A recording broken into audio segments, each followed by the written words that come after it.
নমস্কার, আরবাইস নিউজ নিয়ে আমি মহুয়া রয়েছে আপনাদের সঙ্গে।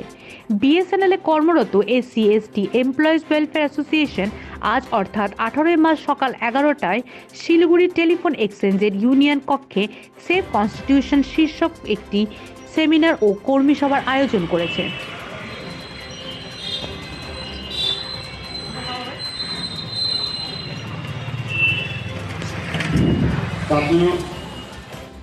এই সেমিনার ও কর্মী সভার প্রধান বক্তা হিসাবে উপস্থিত থাকবেন সংগঠনের সর্বভারতীয় সভাপতি শ্রী এন.ডি. রাম মহাশয়।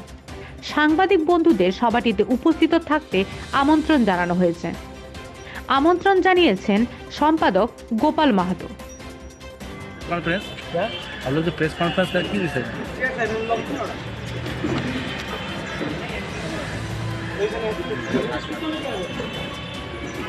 सभी को नमस्कार, जय भीम। आज सिलीगुड़ी एसएसए में जो कॉन्फ्रेंस का आयोजन किया गया है, जिसका शीर्षक है सेव कॉन्स्टिट्यूशन सेव बीएसएनएल।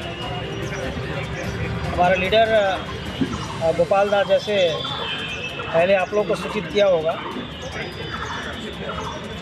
आज बीएसएनएल को बरकरार रखने की ज़रूरत बहुत ज़्यादा महसूस हो रही है। देश के अंदर बहुत तरह की चुनौतियां हैं, बहुत तरह के समस्याओं से देश घिरा हुआ है। ऐसी परिस्थिति में देश के अंदर एक भारत सरकार के टेलीकॉम कंपनी को मजबूत होना बहुत ही ज़रूरत है। उसी क्रम में जैसा कि सबको पता है कि 2000 में बीएसएनएल बना। बीएसएनएल बनने के बाद 20 साल बीत चुके, 21वें साल में हम प्रवेश कर रहे हैं।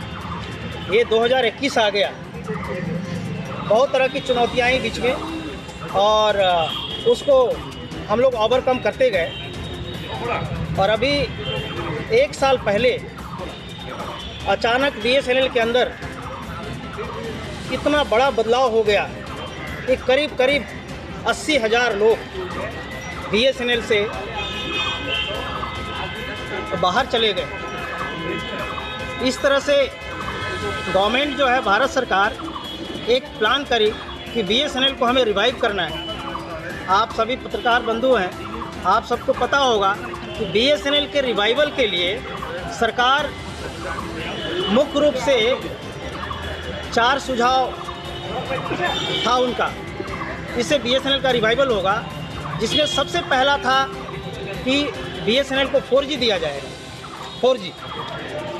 उसके बाद मोनेटाइजेशन था, तीसरा था वीआरएस और चौथा था बीएसएनएल एमटीएनएल का मर्जर। लेकिन आप ये देखिए कि जो प्रायोरिटी था बीएसएनएल को 4G देना।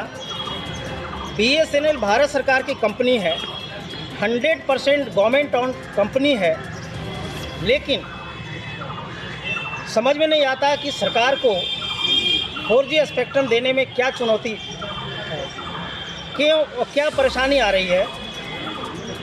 ये बात अलग है कि हम 3G पे ही जो प्राइवेट ऑपरेटर है उसको कम्पीट कर रहे हैं। हमारे 3G स्पेक्ट्रम है, उसी पे हम सर्विस दे रहे हैं। 4G का हम क्वालिटी दे रहे हैं। अगर हमें 4G मिल जाता है तो ये बात मैं नहीं बल्कि हमारे देश के हमारे जो टेलीकॉम मिनिस्टर हैं, मंत्री जी ने एक बार नहीं कई बार बोला। हमारे प्रधानमंत्री जी ने भी लाल किले से बोला है कि अगर देश के अंदर कोई अगर कंपनी है तो बीएसएनएल है, उसको कोई छू नहीं सकता। तो अगर बीएसएनएल को 4G दे दिया जाए तो ये सच्चाई है कि बीएसएनएल को कोई नहीं छू सकता। तो इस प्रेस के माध्यम से, आप लोगों के माध्यम से हम सरकार से, हमारे प्रधानमंत्री जी बहुत ही अच्छे दिल के आदमी हैं, मैं उनसे ये रिक्वेस्ट करता हूँ, अपने संगठन के माध्यम से मैं रिक्वेस्ट करता हूँ कि जितना जल्दी हो सके बीएसएनएल को 4G दिया जाए। और 4G दिया जाए, इसे हम जो सर्विसेज है, हमारे देश के नागरिक जो अपेक्षा रखते हैं कि हमें इस तरह की सर्विसेज मिलना चाहिए, वो सर्विसेज हम दे सकते हैं। और अगर मैं ये कहूँ कि जैसा कि हमारे लीडर ने पहले आपको बताया है कि जब भारत के संविधान निर्माता बाबा साहब डॉक्टर B.R. अम्बेडकर ने जो उस समय सपना देखा था, एक सॉवरेन कंट्री का जो सपना जो उन्होंने सोचा और उन्होंने संविधान के माध्यम से लिख के रखा है, अगर हम अपने देश के कंपनी को अगर मजबूत नहीं करेंगे तो कहीं ना कहीं संविधान के साथ धोखा होगा। और ऐसा हमें लग रहा है कि धोखा हो रहा है संविधान के साथ। तो हम कहते हैं कि सीधी भाषा में कि अपने बच्चे को अपने बच्चा कहना पड़ेगा। BSNL अगर भारत सरकार की कंपनी है तो इसको अपनी कंपनी, भारत सरकार की कंपनी की तरह ही इसके साथ व्यवहार करना पड़ेगा, तभी हम देश के नागरिकों को एक सही माने में हम सुविधा दे सकते हैं। और जो देश के लोगों को कनेक्ट करने का BSNL का नाम, दूसरा नाम है कनेक्टिंग इंडिया, तो हम तभी कनेक्ट कर पाएंगे। आज या पहले भी या फ्यूचर में भी देश के अंदर कहीं भी किसी तरह की कोई कैलेमिटी आती है, किसी तरह का कोई आपदा होता है, आप पत्रकार बंधु बहुत अच्छी तरह जानते हैं। आप देखिए कौन जाता है वहाँ पे सिस्टम को रिस्टोर करने? हमारे लोग ही तो जाते हैं। बाकी और तो मेन शहरों में वो सीमित रह जाते हैं, वो बिजनेस कर रहे हैं। लेकिन हमारे साथ क्या है, मजबूरी है कि हमें सोशल रिस्पॉन्सिबिलिटी को भी देखना है, गवर्नमेंट के वन इंडिया प्लान है उसको भी इम्प्लीमेंट करना है, और साथ हमें कम्पीट करने के लिए भी कहा जाता है। तो अगर हमें वो सुविधा नहीं मिलेगी, जैसे बहुत पहले हमें लैंडलाइन प्रोवाइड करने के एवज में जो हमें ADC मिलता था वो भी नहीं मिलता है, और अभी यहाँ पे कम्पीट करने के लिए भी कहा जाता है। तो मैं समझता हूँ कि सरकार को गंभीरता से सोचना चाहिए और जितना जल्दी हो सके जिस तरह से, जिस तत्परता के साथ उन्होंने VRS को इम्प्लीमेंट करवाया, VRS दिया और लोग खुशी खुशी गए, उसी तरह से 4G को जितना भी जल्दी हो सके 4G स्पेक्ट्रम अलॉट करें ताकि हम सुविधाएं स्टार्ट कर सकें। और BSNL MTNL की मर्जर की बात है, उसको BSNL के साथ ही लेके चलने का, हालांकि परमिशन तो मिल गया है वहाँ पे सर्विसेज देने के लिए, लेकिन अभी उस दिशा में कुछ काम नहीं हुआ है। तो वो भी काम होना चाहिए। एक्चुअली वो धरातल पे होना चाहिए, वो धरती पे नज़र नहीं आ रहा है। जो गवर्नमेंट जो कह रही है वो धरातल पे नज़र नहीं आ रहा है।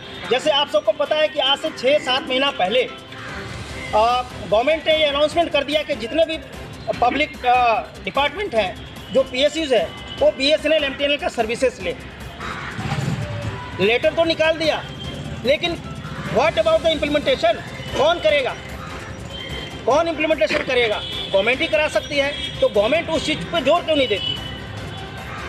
गवर्नमेंट को जोर देना चाहिए। पहले तो कॉन्फ्रेंस क्या हम लोग जो प्रेस कॉन्फ्रेंस रखी हुई सर,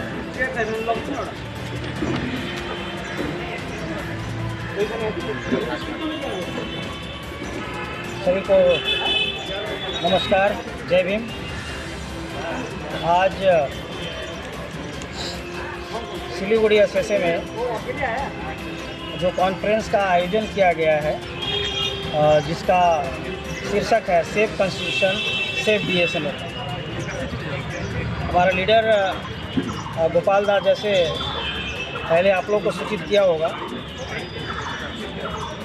आज BSNL को बरकरार रखने की ज़रूरत बहुत ज़्यादा महसूस हो रही है।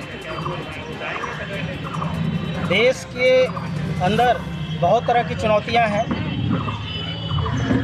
बहुत तरह के समस्याओं से देश घिरा हुआ है।